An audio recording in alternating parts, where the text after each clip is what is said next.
Welcome in, everybody, to Betting Pros. It's time to place your bets. It is me, Joey P, Joe Pisapia, and this is BP NFL. Thursday Night Football is back, and so are we. And by we, I mean me and Scott Bogman. And we're going to break down this week's game. It's the Seattle Seahawks taking on the Arizona Cardinals in Arizona. Thursday night, short week, and Bogman and I are going to break down the game, break down the props for you, and give you a fun parlay, see if we can hit some pay dirt on that. Before we do, don't forget to subscribe to the channel right now. We're trying to get to 100,000 on BP.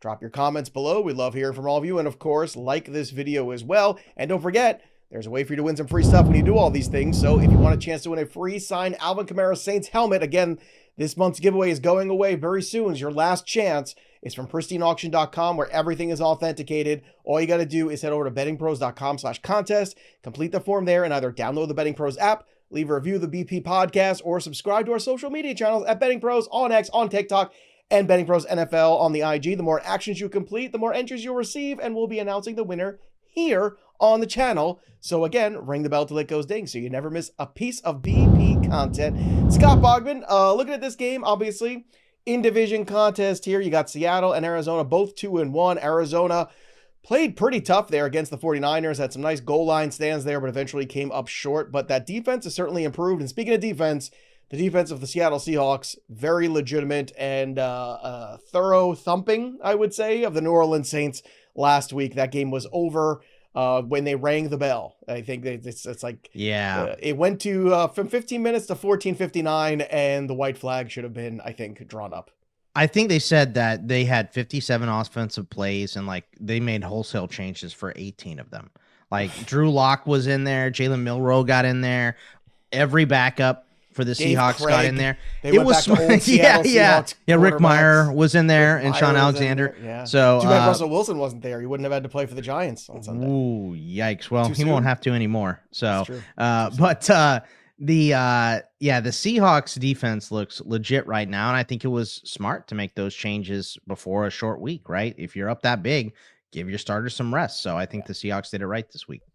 All right, let's take a look at the odds here on Betting Pros consensus line. You're getting +1.5 on the Seahawks, +1.5 on the Arizona Cardinals. So choose your adventure, boys and girls.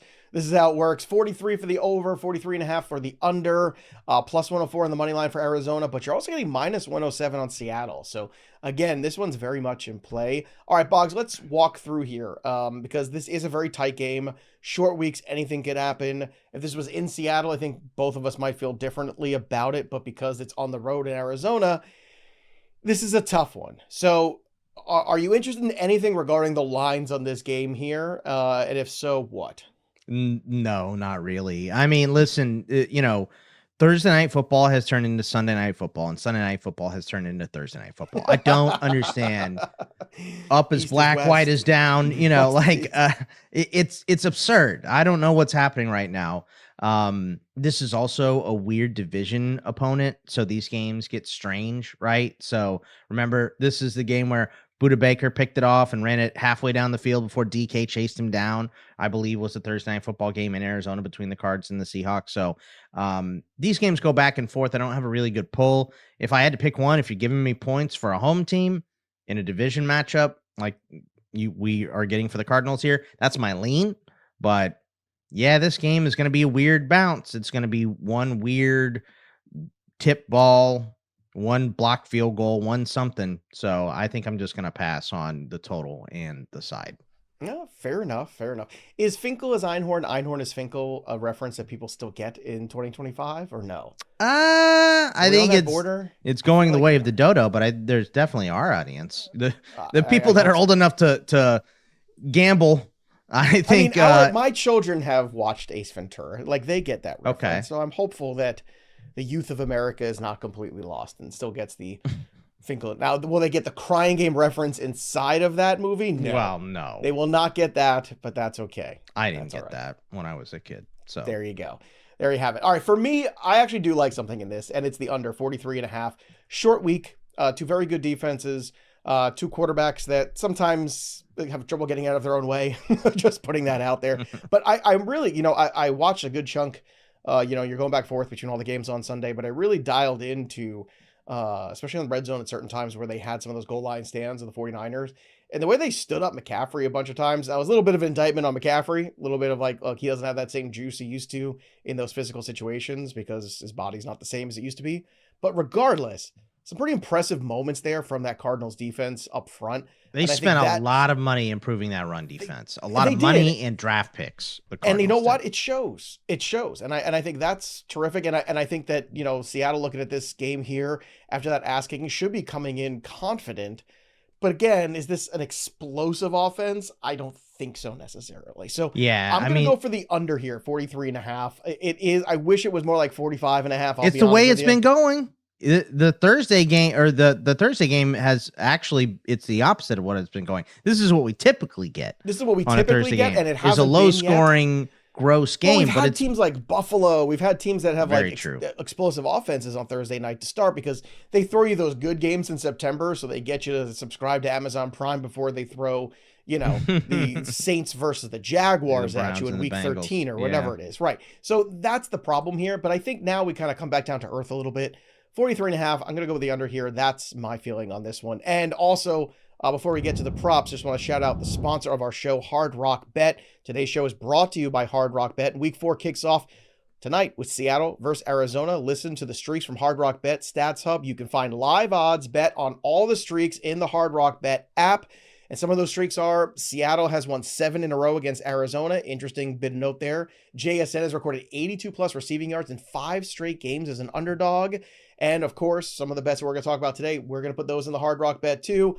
And you can open up the Sports Stats Hub there and talk about any of those streaks there with your friends, with your relatives, everybody. Hang out. Let's make some money together. And if you still haven't placed your first bet on Hard Rock Bet, what are you waiting for? It's not too late. Place your first bet. Get $5 bets in there. If it wins, you'll score 150 in bonus bets on top of your payout. And tonight at Hard Rock Bet, you can get a Thursday night parlay boost for the game. Hopefully our parlay boost will win and hit big. And there's new promos every single day. Boost your same game parlay on SGP Max tonight. So you bet your pays right here, extra winnings on the Hard Rock Bet app. So download the app right now and make your first deposit today. All right, Boggs, let's take a look here at some of the props that we want to go through. Sunday Night Football, you were 3-2. So we're back going the right direction here. I've got to pull myself out of that tailspin. I keep just missing these SGPs and I've learned my lesson. You know, I started off strong with those 2-leggers, right? Add in that extra variance. Got a little cocky. Got a little cocky. Go to 3 legs. Close to the sun. Yeah. No. That's what happens. We're gonna parlays are tough, man. Your job is harder than mine. I'm picking 5. They don't have to connect. Yours have to connect. So we do. But 2-4 on the season. That's okay. If we get to 3-4 tonight, all is well. But let's start with Kyler Murray rushing attempts. The number is 5.5. We're going over or under, Boggs? We're going to go over this one on Kyler, and this is because with Connor out, he's averaged 5.8 rush attempts per game. And I think the Cardinals really just don't like Amari DiMercato. We saw the 2 weeks previous before James Conner getting hurt that Trey Benson was taking all those passing down snaps, right? So DiMercato was kind of written out of the offense here. So I think that you're going to have to play DiMercato in this game. You just lost your main running back on short rest going in. You can't sign anybody outside of guys on the practice squad. So DiMercato is going to get some run in this game. But I think what they showed us the last 2 weeks is they don't really believe in him.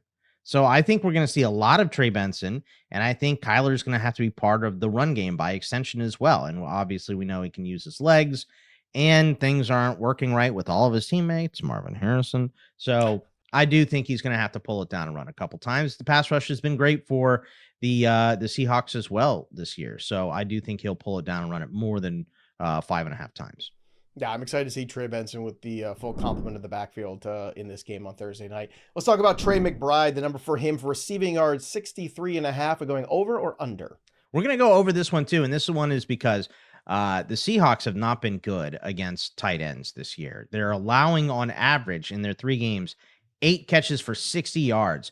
McBride last year against Seattle, Joey, 11 targets, 9 catches, 124 yards, 14 targets, 7 catches for 70 yards. So 25 targets in his 2 games against the Seahawks. The number here is 63.5. He has been averaging 8 yards per game this season. Zay Jones is banged up. Connor is out. It kind of narrows the scope of weapons for the Cardinals as well. So I think we're just going to see a ton filtered here to Trey McBride like we do every single week. And I think he can surpass this receiving yard total. Yeah, it's very achievable here, especially since it doesn't seem like anybody wants to throw the ball to Marvin Harrison Jr. anymore. So depressing. I went from having so many shares in last year to having just no shares this year. I was just completely out. I've broken And up. I've broken up with Marvin yeah, Harrison, which means he'll have his best game ever this probably week. But 5 catches for 125 yards and 2 touchdowns. All right, let's talk about AJ Barner, 16.5 receiving yards. Let's discuss this one. You have the over. Why is that? Yeah, because the Cards are allowing the second most receptions and seventh most yards to tight ends. They're averaging, giving up 7 for 60. And Barner, the first 2 weeks had an 85 and 89% snap share. Now, last week it was down to 54. But why? We talked about that. Seattle stomped the Saints into the ground. They knew they were going into short rest, so they played a bunch of their backups in the second half. So I think AJ Barner in a tighter game, which is what we're going to have from the Cardinals, is going to spend close to 85 to 90% of snaps on the field like he did the first 2 weeks. And the first 2 games, he had 23 and 26 receiving yards. And Eli Arroyo, who is the main receiving tight end for the Seahawks that they drafted out of Miami this year, is injured with he's gimpy with a groin injury here. So I think we're just going to see a lot of Barner. I think he's going to get 2 or 3 catches. And if he gets that, he's definitely surpassing this total. All right. We just read earlier the Hard Rock Bet JSN stat here. He's recorded 82 plus receiving yards in 5 straight games as an underdog. Now, 82 is okay. And you could still hit your number here of under 85.5. Just putting that out there. We could still be right on Hard Rock Bet and still be right here on the show. But that is an interesting stat here. And it is an interesting trend that they threw out there. So why are you confident that we'll still be under that 85.5 receiving yards for JSN? There's a couple things here. Number one, every projection system that I've looked at has him for under 85. So they're all 82, 81, 80. I mean, look, 1 extra catch, he gets this. But I believe the Seahawks are 28th in pass attempts per game. They're passing at a 44% clip. I'm sure a lot of that is from last week. You're running in the second half. You're trying to just burn this clock against the Saints, right? But this is a run-first team, and Zach Charbonnet practiced in full yesterday. I believe we're going to see a lot of running between Ken Walker and Zach Charbonnet. That's what they want to do. And, I think that we've seen Torrey Horton get involved here as well. The dude scored 2 touchdowns last week. I think he needs to be involved. We saw them go to Cooper Kupp a lot during the Steelers game. So I just, I think this is a big total. I think it's just a little bit too big for a Thursday night game. JSN is, leading the league in first read and all of that. I understand. He's a very good wide receiver, but I just think combined with my kind of feeling that they're going to run a lot, they got to get Torrey Horton involved. I kind of like AJ Barner in this game as well. I just think JSN is a little bit under targeted in this one. So I don't know that he hits this total.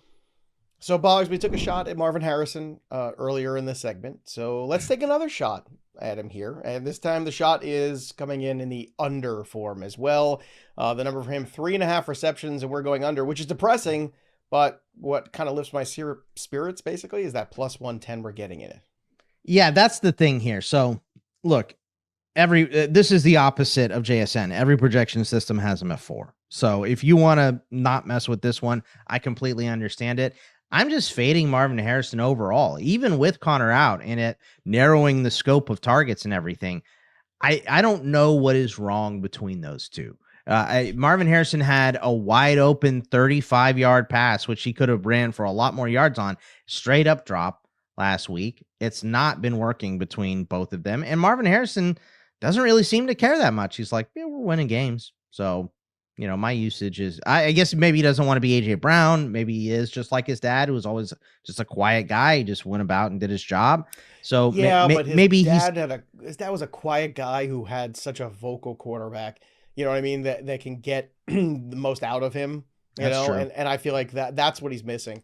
Kyler Murray has that same sort of laissez-faire attitude, and I think it's just kind of, you can't have 2 of those guys in the same fashion. It's just not a good marriage. Yeah, it's not my favorite bet this week. He's had 2 drops already. I just think Benson and McBride are going to get the majority of the looks in this game. Yeah. And, Marvin Harrison will get a couple deep shots when they take them, but it doesn't mean much. So we'll see. I would love to be wrong on this one so that we can get Marvin Harrison rolling downhill so we have a good fantasy asset. But I don't see that it's going to happen. Not until Kyler goes or Marvin Harrison moves.